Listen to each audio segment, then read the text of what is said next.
Now, okay, this might piss some people off, but I really want to clear this up. Do these marshals exist in different offices? I mean, how would you find one? What kind of offices would they be employed by? Well,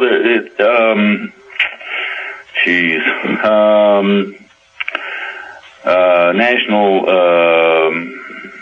Security Administration would probably be the end office if you wanted to really look them up in that relationship. Okay. Because they are primarily tasked in such a way that a federal marshal can go across a border when the border is common to the country he comes from. So you could go from, say, Arizona or New Mexico into Mexico if need be, and you would have law enforcement authority there. Would these marshals potentially be employed in a police station? Would they be at the police station? No, they have their own offices, federal marshals' offices. There's a variety of them. Okay. They have a combination of different duties. I don't mean to sound like an idiot. I'm just cautious to make sure that people don't think that you invented the term federal marshal and that it's just some guy on the internet reading websites and, oh yeah, I'm a marshal and here's the little badge that I made. Yeah, I bought one of those yesterday down at the dollar store. I understand what you're saying. This is real. These guys are federally employed. Well, you've heard of federal air marshals. Yeah, they're on the airplane. He is a federal marshal. He just simply is on air duty. Okay. That's all the difference is. It is.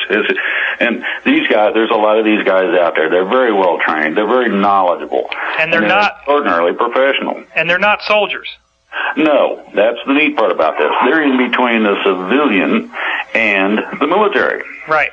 Okay, now, you've got those three entities, the military, federal marshal, local law enforcement.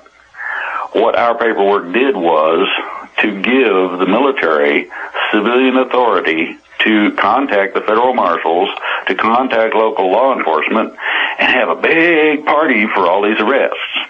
Wow. This does not include any military coup, does not include any military action, and it does not include martial law. None of that is going to happen. What is going to happen, you will see federal marshals backing up local law enforcement, taking people into custody, and there may be a stand of troops in case they need extra bodies to snatch somebody that decides to run, or there's a whole bunch of people in a building, and they didn't know that there was 7,000 of them in there. You're going to need extra hands in order to incarcerate all these people, put them on the bus, and send them wherever they need to go. So this is the military will act in a backup fashion in some ways. Does that violate posse comitatus? No, because the military is not acting as a police force directly. They're assisting a police action. Exactly. Okay, got it. And the police action is one of control of and or prevention of rioting or general civil disobedience that would call for a police situation. These are all, you have to look all this stuff up. A regular protest of citizenry basically can be met with general police force, but when the people that called out the National Guard on several occasions during things that were a problem have found that they acted illegally. And they were told, don't ever do that again. There were a lot of people who were informed that this is a no-no and this is okay and don't you cross that line. Sure.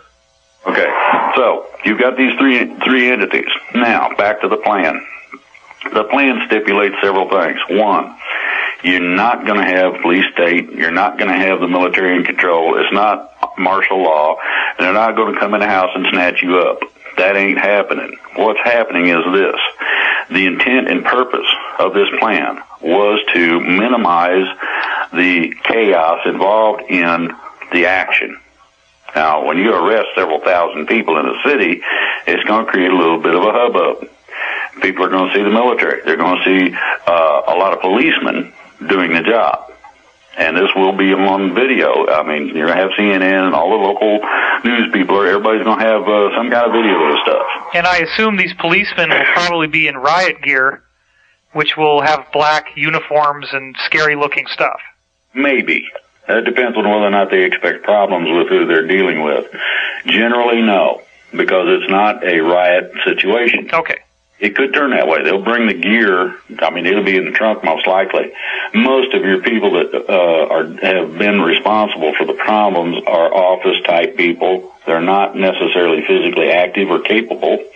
And to go along with that, they're not going to torture them or, he fell down 14 flights of stairs or any of that. Well, and I've heard from my own insider that there are an astonishing number of very deeply embedded moles who are much closer to these people than they ever thought anybody would get, and actually not have been outed.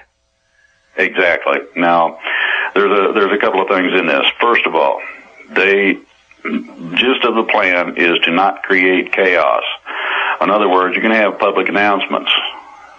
People such as yourself and myself will be notified approximately a day ahead of schedule. In terms of putting this on the internet so it can go viral. Okay. I would imagine, doing this interview, this is going to get kind of viral.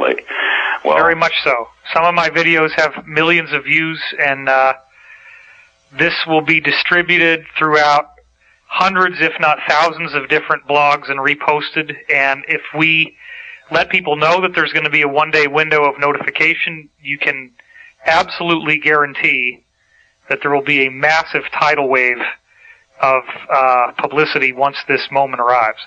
Well, that moment arrives when we are given the green light to notify our people, the ones that we have contact with. At that point, then, it is to go viral on the internet, and we're to try to access as much mainstream media, be that AM radio or whatever, doesn't matter, but it's as much as we can. Now, I would imagine that the oligarchs, who are the bad guys, are going to be hearing this and saying to people and getting them to listen to this, getting their soldiers and their mercenaries to listen to this and say, you got to get these SOBs because they're trying to overthrow the government. No. What we are doing in terms of the action that's going to be taken, and I'm not talking about us or our actions. Our actions are only a part of the plan. The plan basically is to arrest these people. No destruction, no firefights, no gunplay, or any kind of violence if possible.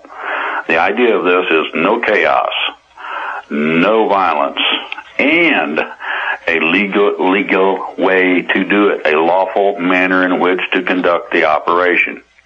This has been coming since George Washington made federal districts out of our innocent group of 13 colonies. So what you have to look at is that the plan also offers protections of keeping the lights on, making sure the internet works, and that the phone does, and you can flush the toilet. You can go to work and not have to worry about it. Right. We've heard from other insiders, in fact, it was from the one you met on the phone with me, that these people since the 80s, and I mean the conspirators now, the bad guys, they have elaborate plans to blow up a whole bunch of bridges and wipe out power and wipe out sewage and wipe out water in the event that anything like this were to happen to them. And I also know, however, that there are so many moles and so many people who will not stand by and let this happen, that if they think they're going to be able to do this, they're sorely mistaken. But they may try, and there may be certain levels of disruption that will need to be prevented, as you're saying. Well, there's basically going on right now tactical positioning. And I mean right this minute. The tactical positioning is being done in such a manner that nobody's going to be the wiser. These are regular people they see every day, and they have no idea that that person happens to be an agent for the good guys, as you say, moles, or however you want to look at that. Okay. The irrespective as to what the fearmongers will tell you, the bad guys have lost enough funds and lost enough support, and there are enough people that are upset with them that their powers have been curtailed tremendously. Well, look, Drake, they wouldn't have done those bailouts if they could have possibly avoided it. That was an astonishing move that really showed that they are just absolutely grasping at straws. And it's like Wile E. Coyote when he's paddling in the air and he doesn't realize he's falling yet. Exactly. To give you an example of how desperate they are, they just had a couple of executive orders from their main lackey in the White House saying that they got rights to everything. I'm well aware of that, and it's utterly astonishing. The only thing I can think of is these guys are so desperate and they're so lacking in common sense that they think that even at this late stage in the game that they can be in this poker bluff and actually get people to think that they could have the boots on the ground to enforce these ridiculous executive orders. Well, then you've got the NDAA, which didn't help. Now, basically, as you're saying, the idea is to foster fear within the freedom movement and primarily within the citizenry. Well, it's working very well. Well, I'm glad to see people stand up and start taking these things to task, at least. Yeah. That shows that there are some people out there that do have some guts. Primarily, though, you have to remember that these are last gasp efforts. The only thing they've got left is, at this point, mostly control of the press, and they're losing their grips on that, as well as this sort of shake the bush to see if the rabbit comes out. Well, and as I was saying, you have to have people to hold the guns. Well, I addressed, anybody who wants to listen to it, I addressed the troops. That's active duty, reserve, retired, and disabled. That is, again, on the website, freedomreigns.us. And the basic thing that I have heard from active duty troops is that they have two things that concern them. The first one is that they disobey orders. It doesn't matter whether it's lawful or not, that they're going to be kicked out of the military. Well, there ain't any jobs out there, and if these guys ain't got skills, they're screwed. And they realize this, so they're a little bit fearful of that. The other part is that if somebody decides to declare martial law, 90% of them, give or take, are going to go AWOL. And they're taking their equipment with them and going home. Now, 90%? Well, somewhere between 80 and 90% are saying, no, that ain't happening. We're not going to go after somebody's grandma with a combat weapon. That's stupid, okay? That's ridiculous. Well, what you have to remember is that there's a difference between lawful and unlawful orders or directives. The unlawful order or directive will tell you to go against what you know to be the truth according to the Constitution. Posse comitatus says that you are not a police force, therefore you're not to go in and extract people from houses. That ain't cool, and it's not to happen. You will receive counter orders possibly that tell you, no, forget that, and arrest that officer. That's liable to happen if somebody ordered it. So the lawful order is going to be something that is going to be an operation that can be carried out lawfully. Now, what if some of these guys, some of the things I've heard are that they're basically saying now that, the U.S. government is under the jurisdiction of the United Nations or NATO, and what if they tried to make the soldier have a NATO badge that he's operating under? Okay. Is that a lawful order? Well, okay. That gets into the issue of being in uniform. You are not allowed to carry out your service duties when you're out of uniform. You take your shirt off and leave it off and go to formation in your T-shirt, and you'll find out how that feels.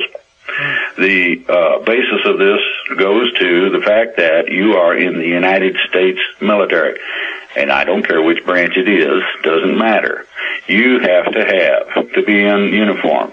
The stars and bars above any other service emblem. to include your insignia patch, and that includes the United Nations and NATO. Now, the problem is that we made agreements in 1933 and 1945, dealing primarily, started with the North American Treaty Organization known as NATO, also dealing with the United Nations, where basically the group known as the United Nations and or NATO, or an authorized group of nations that are our allies, can request or require our presence militarily, and we are required to comply.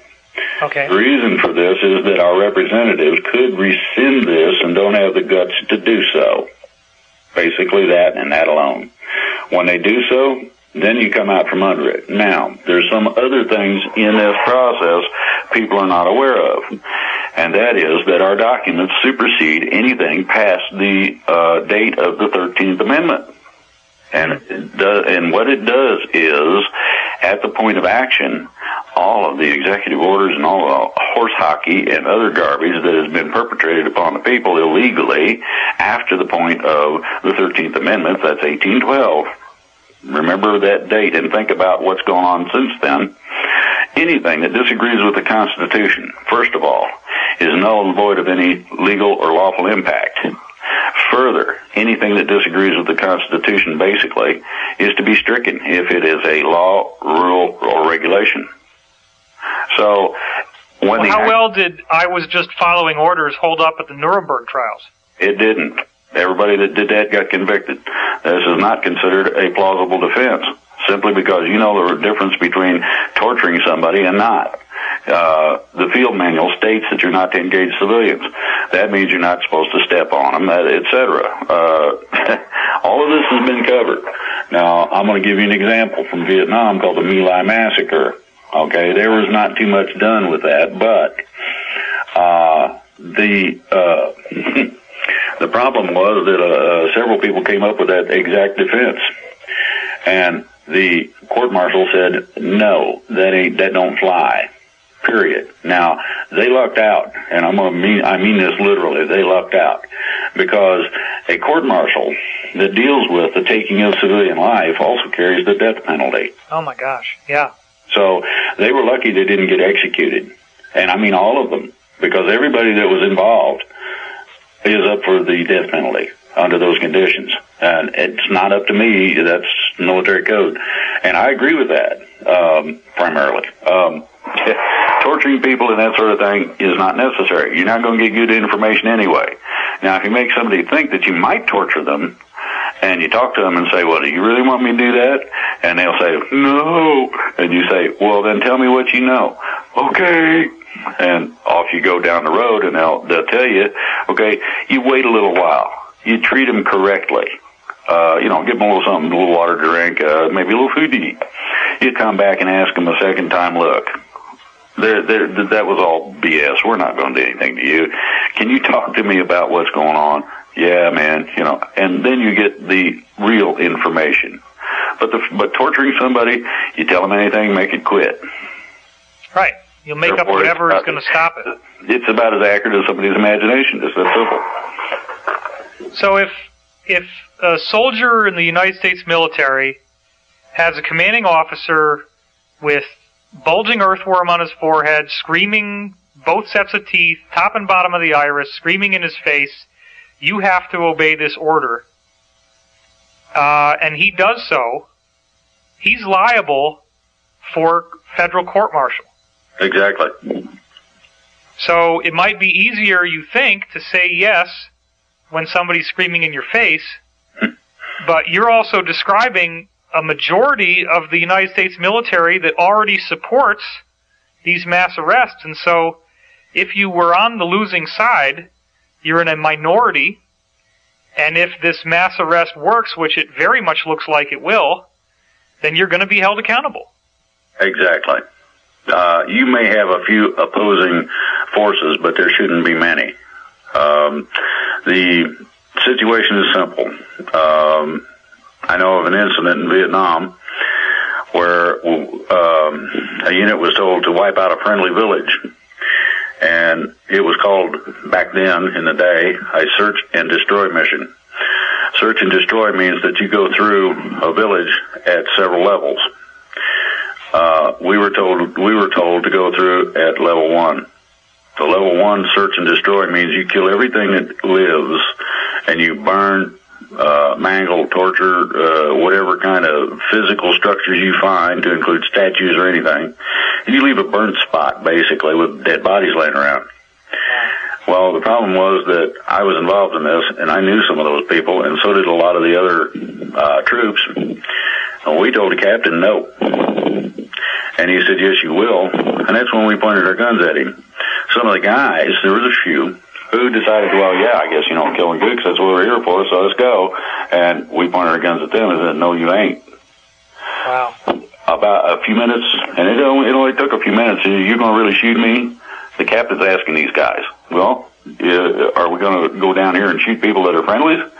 And he said, well, I'm not sure. Hold on a minute. A couple minutes later, the orders changed. And the incident was never reported. Wow. And you were there. You witnessed this. Yes. This happened a lot, in a lot of cases, simply because it ain't cool to do this. Once you get to know somebody, and you find out that they're real people, irrespective as to the differences. Now, you're talking a third world country where it's dirt floors, and that's about it, basically. Thatched houses, or whatever you want to call them. We call them hooch. It's basically a one room, maybe a room and a half.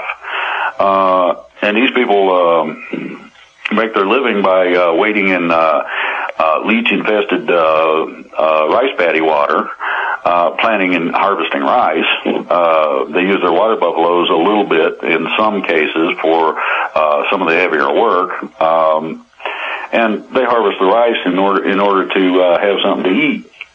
Now, a rice diet is not the greatest thing in the world, but there's also a lot of streams around, so you end up with a combination of fish and rice primarily as the base diet. You can add to that some leaves of some plants that are good to eat. Sometimes you can get bananas. It varies a little bit. But an extraordinarily, and I mean extremely poor place.